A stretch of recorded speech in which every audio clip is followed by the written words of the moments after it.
Jasmine, une enseignante du primaire, est impatiente de retrouver ses élèves, mais elle a des craintes. Un peu comme tous les parents, c'est certain qu'on a peur à la contamination, mais je me dis que d'un côté, il faut faire confiance à la santé publique. Le gouvernement du Québec étudie plusieurs scénarios de retour à l'école. On n'est pas rendu là.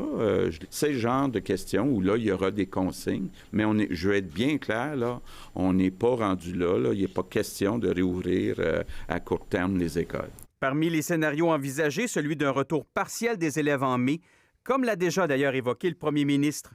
Déjà, certains directeurs d'école se préparent. Ça pourrait se faire à temps partiel. Un certain nombre d'élèves qui rentrent la matinée, un autre nombre d'élèves qui rentrent l'après-midi pour parfaire dans le fond, des parcours pédagogiques afin de les classer pour l'année suivante. Mais cette enseignante, comme plusieurs autres, appréhende un retour précipité.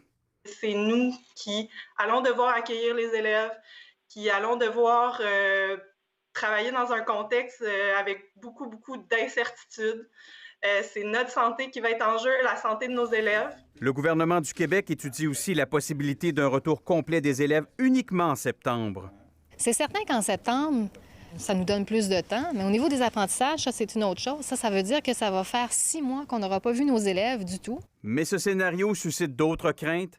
À Québec, on redoute que si l'immunité collective est trop faible, on se retrouve avec une deuxième vague de cas de coronavirus au moment de la période de la grippe à l'automne.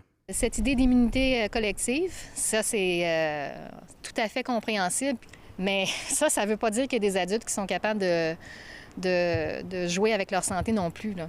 Le défi s'annonce de taille pour les écoles qui font déjà face à une pénurie de personnel et qui pourraient se retrouver sans enseignants et sans chauffeurs d'autobus de plus de 60 ans.